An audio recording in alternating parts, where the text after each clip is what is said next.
to give up my seat on city council, especially during this time. And I only gave it up because I have an opportunity to serve at the county and do more for Oakland and our region. Yes. So I think a lot of you already know me. My name's Nikki Fortunato Bas. I have lived in District 2 for 27 years. Like you, I have so much love for this district, for our town, for the East Bay. And despite what is happening in the White House, let's lead with love. There's a lot of fear out there, and I have to keep telling people over and over again, the way that we're going to get through this is with care, is with organizing, is with love, and being super focused on how we are not going to lose any of the gains that we have been able to achieve. Yeah. So I want to remind you all that it might sound cliche, but it's true. Some people in this room recruited me to run. I was happy doing organizing out in the community, but we knew we need leaders in Oakland who will fight for us. Right. And not fight for us from like, oh, we're in City Hall, we know what we need to do, but fight in partnership. And so what Mary Rose talked about, collaborative governance, people-powered government, those are things that are incredibly important to me. And as I look at all of you, the relationships we've been able to build, the wins we've been able to achieve, I want someone who's going to keep all of that going.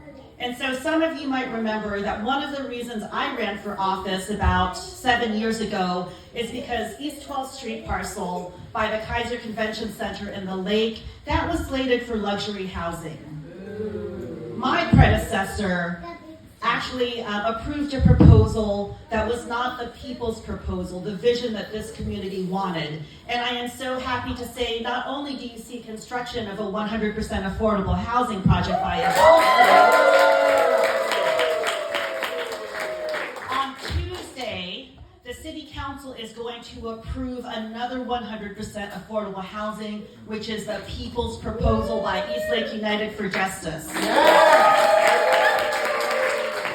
We know in order to win the housing that we need, the comprehensive safety that we need, the bike lanes, the parks, we have to partner as elected officials with all of you as community. And so one of the main reasons I am supporting Cara Murray-Badal is because she is an organizer. She is locally grown, 3 generations in our district. She is someone who can carry on the work that we have been doing to build a movement where we are collaborating as community with our elected leaders towards a vision where people are housed, where people feel safe, where we talk about we and us, not they and them.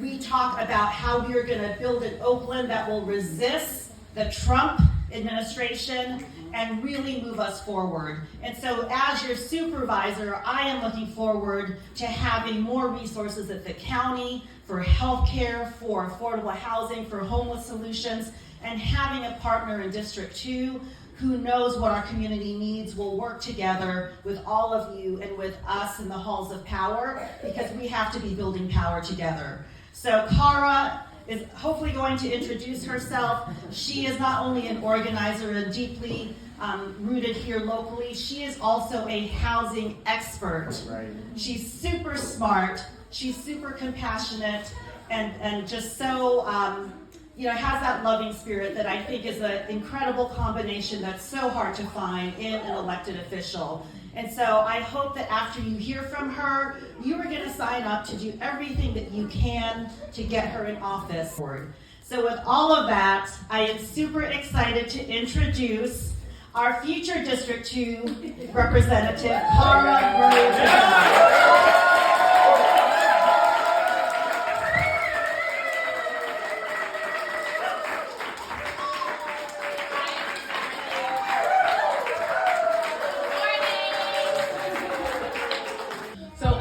From the district. I'm from District 2. I went to Crocker Highlands Elementary School with my brother Jared over there. Both of my parents went to Crocker Highlands Elementary School, and we've been here for a really long time. And I'll talk a little bit about my parents. My mom over there. Margaret, she hates when I colorblind. Margaret grew up on East 25th in Oakland also. She's the oldest girl of 9 children. She's the first person in her family to go to college. She went to Harvard. And she changed the trajectory of our whole family. She helped her siblings go to college. She helped them find careers. She is the most dedicated community member that I know, starting with her family and ending with Oakland. She literally walks the street. She will not have a car because she goes everywhere on foot to talk to people in her city, and she's on the budget advisory committee, which is a job that I don't understand how she manages to continue. My dad lived on Mandana, the same street that I lived on. His dad was a trash collector and his mom was a secretary at the church. And at the time, you could buy a house in Crocker Highlands with that income. And the income from that house helped my parents buy a house in the same neighborhood. So I was extremely blessed to grow up in this community that was beautiful and walkable. And when my parents got divorced when I was like 9 or 10, which is fine, a lot of people speak. When my parents got divorced when I was 9, I started to understand that Oakland was much broader than my little bubble inside of Crocker Highlands. My dad lived in the flats. And I had friends in both communities who were, funny and interesting and brilliant and stupid. But the thing that was really different is the opportunities that were afforded to them. And I saw my friends in the Crocker Highlands neighborhood go on to PhD programs and have these impressive careers and get to follow their dreams. And my friends in other parts of Oakland just didn't have the same opportunities and weren't able to be able to reach their goals in the exact same way. And I think that was like the moment of my awakening, sort of, the recognition of like where you live and what you have can dictate a lot of what you end up doing and where you end up. After I came back from college, I went to Stanford, not very far away, because I wanted to be near Oakland. After I came back from Stanford, I worked for a year at a domestic violence shelter and did hotlines for domestic violence. I worked for a really long time at an educational nonprofit called the Mosaic Project. A lot of people here worked at the Mosaic Project, and I worked with schools like Cleveland. And it was so awesome. That's some Cleveland parents in the house. And it was so obvious that depending on where students lived, it deeply affected both their educational outcomes, but also their health outcomes. I ended up working actually in healthcare after that, and I would talk to a lot of patients, and I would always ask them what the hardest part of like whatever their disease was. Usually it was like serious diseases. I worked with a lot of hemophilia patients who had blood illnesses that made their lives extremely difficult, but the hardest part for them always was insurance. That was the answer I got every single time about the hardest part of their illness. And so that's what made me a community organizer. That's what made me want to be on the streets with people and change the healthcare system, change the housing system. And I loved organizing. I loved being out in the city of Oakland. I loved being out in District 2. But I realized that there were still more skills for me to get to be able to really do this work in the way that I wanted. So I went back to school. I got an MBA from Wharton. For better or worse, I know how to count the money. I know how to make a budget. And I got a master's in public administration from the Harvard Kennedy School.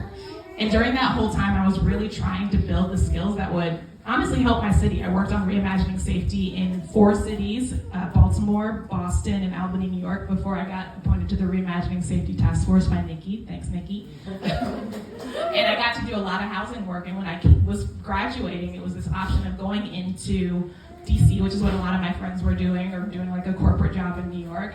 But I wanted to come back to Oakland because I am a crazy, rabid Oakland fan. Yeah, and everyone who knows me knows that the only reason I leave Oakland is to talk about Oakland. And when I came back, I kind of got to rediscover the city. So I went straight into housing. I was doing housing affordability work. I work with innovators all over the country who are doing affordability work. We've raised $490 million together and helped 169 million people stay housed. Woo! And I got to walk around my city and think about the things that the upbringing that I had that was really special, that allowed me to follow all of my dreams and reawaken myself to the recognition that everyone doesn't have the exact same opportunities that I have. And I wasn't ever thinking about running, as I mentioned, but when I was called to run by people who thought I had the right skills for this work, I was like, if I love this city, then I should serve it. And if I can work with the people that I love and care about in this district and build a deep community of people, then I want to do that. And so yeah, I want to balance the budget. That's part of the deal here. We have to do that. But I also want more walkable cities. I want everyone to feel safe walking in their communities the way that I did when I was a kid here. And I think to me that's the start of recognition of that every neighborhood in Oakland can be a thriving, beautiful neighborhood, can have the exact same experiences that I got to have. Kids should have that. Families should have that. So that's why I'm running. And I think you'll see that this is like a big community effort. I hope you see that in this room today. And that's why I'm seeking endorsements from labor and from community organizations. But more than that, I'm seeking endorsements from all of you. And that's not about you, being on a billboard or something. It's about you being the people that I'm accountable to. I think people are feeling a lack of trust for the elected leaders right now on a national and a local level. And the thing I want to be accountable to, the reason that I wanted to be trusted to be accountable is because I want each of you to play a role in my city council bid, but also in this campaign, right? I want each of you to feel like you had a part in making this happen, to feel that I am accountable to you and that we're co-governing together. So again, I could not be more grateful to have you all here, to be here with all of you today, and to have you be not just me, but us going into city council. Again, I've never wanted to run for anything, and the only thing that makes it feel feasible is it doesn't feel like it's just me. It feels like it's all of us. So I'm so grateful to all of you for being here today. Thank you to CWA for opening their doors and having us in this space. And maybe just help me out real quick. Okay, who lives in District 2? Nice. Oh, wow! Who lives in Oakland? Who loves Oakland? And Oakland's always been a place that we open doors. Like, I was born and raised here, but I will never turn you away, even if you weren't raised here. If you love the city, I will ride for you because I ride for Oakland and we're all in this together. So, let's do it!